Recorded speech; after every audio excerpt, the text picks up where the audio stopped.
Hi, I'm Amy and I'm a reporter at My Local News. I recently interviewed Rebeca when she visited Northwood Hills from Mexico, where she now lives. Rebeca has been helping victims of the Mexican earthquake, which took hundreds of lives last year. I spoke to her about how she got involved in helping the victims. So how did you sort of get involved with all your work in Mexico?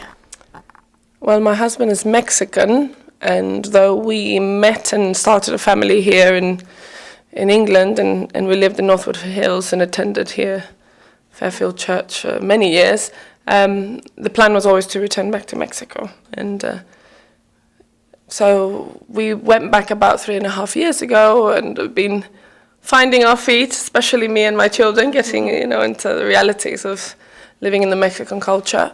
But basically we were living there when the earthquake happened on the 19th of September 2017, so last year now.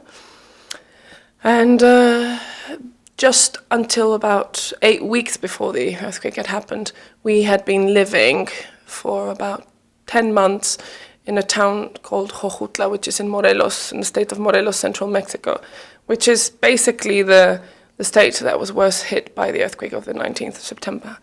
And so, in a sense, we had a sense of, wow, we moved just before this terrible event happened. But on the other hand, of course, we had lots of people we'd met and become friendly with during that time who were affected by the earthquake. And so, through a contact, a good friend that we have there in Morelos, she asked us for some help with medical supplies. And we went out on our first trip with some friends, and including some doctors and physio and people who could help us distribute this material and make and give people some medical care.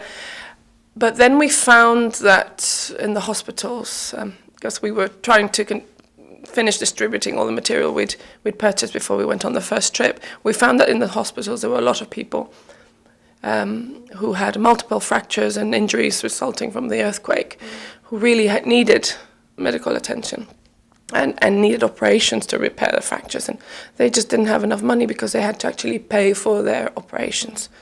And they'd been waiting for days there in the hospital. They were given a hospital bed, but they were not giving any treatment because they couldn't afford it. Most of these people have very, very low incomes and have unskilled, often laboring sort of jobs. And so they were there. That I don't know how long they'd be staying there if they didn't get the help required. But basically, our sort of focus shifted a little bit from just getting the supplies to helping these people with their operations and their surgery costs. So how did you sort of go about organising all the help that you could give the people?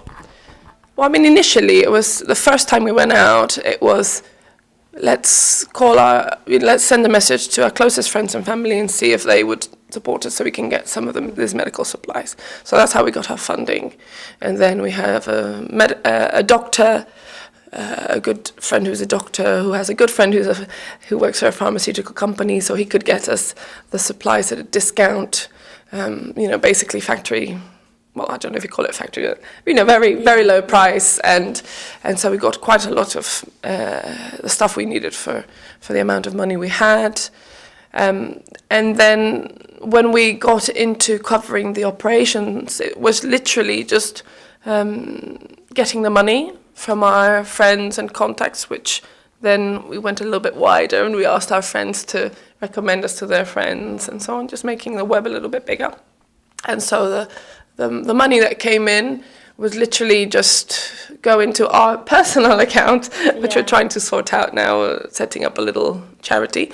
And then from our account to our friend Lisa's account. And she's the one who then went straight to the hospital and paid for the operation. So it was, hand to hand, person to person. There was no agency involved, and there was no local government or mysterious charity involved. So how many people did you help? Altogether, there were 45 people who were able to have their operations. And here we're just talking mostly multiple fractures and really terrible concussions and broken skulls and things like that. But yeah, mostly knees and legs and hip bones, collarbones, and skulls are the main things that we. So what are your sort of plans for the future? Are you hoping to go back to Mexico or? Oh, we actually live in Mexico. We're only visiting here right now. We've been here for a week and we're just staying a few days longer. Yeah. We're just visiting. It's the first time we've come back after 3.5 years. But yeah, we're going back to Mexico, and our main emphasis now is, because there's no opportunity anymore to operate on any more people, what we're doing now is making sure that the people that have had their surgeries can recover as well as can be expected.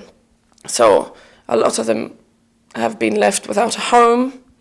Many of them will not be able to work in the same job they had because of their injuries and so on. But we're just making sure they have the medical help they need, so medicines and a doctor going around to see them. We often take a physio as well who can recommend what exercises they should be doing and so on.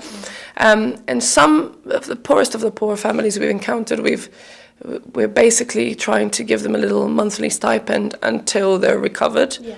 Very little money. I mean, we're talking about it's basically like £50, but in that part of the world, and for people in their circumstances, it can go a long way. A lot of money, yeah. Mm-hmm. Well, thank you for speaking to us, and good luck back in Mexico. Thank you.